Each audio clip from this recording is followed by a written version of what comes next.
कैसा रहा? मैं आभारी हूँ रावगढ़ के एक एक मतदाता का, चाहे रावगढ़ शहर का हो, चाहे ग्रामीण का हो, चाहे आरोन शहर का हो, आरोन ग्रामीण का हो, लेकिन एक एक मतदाता जिसने मतदान किया, मैं सभी का आभारी हूँ। क्योंकि लोकतंत्र में जनता राजा होती है। जनता का मत, जनता का निर्णय हम सब ने स्वीकारा है। और मैं आभारी हूँ विशेषकर रावगढ़ के एक मतदाता का कि उन्होंने मुझे तीसरी बार आशीर्वाद दिया है विधायक के रूप में। मैं पूरी निष्ठा के साथ, ईमानदारी के साथ जनता के लिए हाजिर रहूँगा। मध्य प्रदेश का ओवरऑल जो सीन रहा एकदम पूरा चेंज हो गया। हमें बिल्कुल उम्मीद इसकी नहीं थी। अब ये शिवराज सिंह जी की लाडली बहना का के कारण हुआ है या अमित शाह जी के जो कुछ हम कहें ईवीएम के कारण हुआ है, मुझे पता नहीं, लेकिन हम स्वीकारते हैं परिणाम को।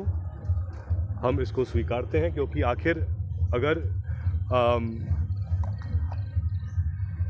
कुछ लोग जीते भी है कांग्रेस के तो भी नहीं कह सकते, लेकिन जो मार्जिन्स आई हैं हमें उस पर आश्चर्य हो रहा है। ठीक है, कोई हारता है, कोई जीतता है 10,000 से 20,000 से, लेकिन अनेकों लोग जीत रहे हैं 60,000 से 50,000 से। ऐसा पहले कभी शायद नहीं हुआ है, शायद आप लोग को शायद ज़्यादा जानकारी होगी, लेकिन इतनी बड़ी मार्जिन्स एक चिंता का विषय है कांग्रेस के लिए भी, हम सब के लिए। लेकिन उसके साथ साथ मैं चुनाव आयोग से पूछना चाहता हूं, क्या आचार संहिता के समय जो भाजपा सरकार सहरिया आदिवासियों की महिलाओं की पोषण आहार भत्ता की राशि 4-6 महीने रोकती है जान करके, जिन ऐसी माताओं को आवश्यकता हर महीने की होती है लेकिन उनको मिल नहीं पाती, और फिर चुनाव के ठीक, मतदान के ठीक 4 दिन पहले पैसा ही डाल देते हैं। चुनाव के 2 दिन पहले प्रधानमंत्री जी घोषणा करते हैं कि किसान सम्मान निधि डाली जाएगी, तो उनको चुनाव के पहले ही क्यों याद आती है ये सब बातें?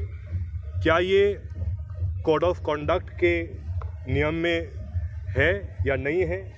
क्या हर बार भाजपा ऐसे ही जो निर्धन शोषित मतदाता है, जो कहीं ना कहीं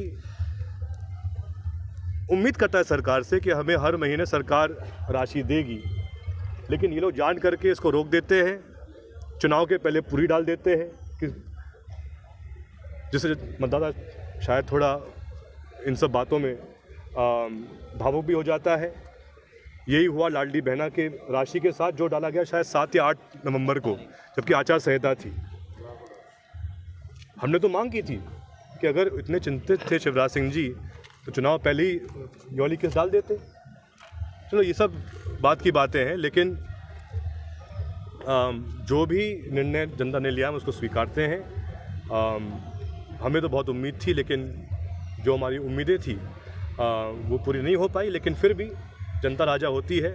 हम निरंतर जनता के लिए हाजिर रहेंगे। छत्तीसगढ़ राजस्थान के जो नतीजे आए वो भी आपके बिल्कुल सोच के विपरीत थे कांग्रेस के। अब मैं तो वहाँ इतना इन्वॉल्व नहीं था, लेकिन ज़रूर हमारा जो शीर्ष नेतृत्व है इसके बारे में ज़रूर विचार करेगा।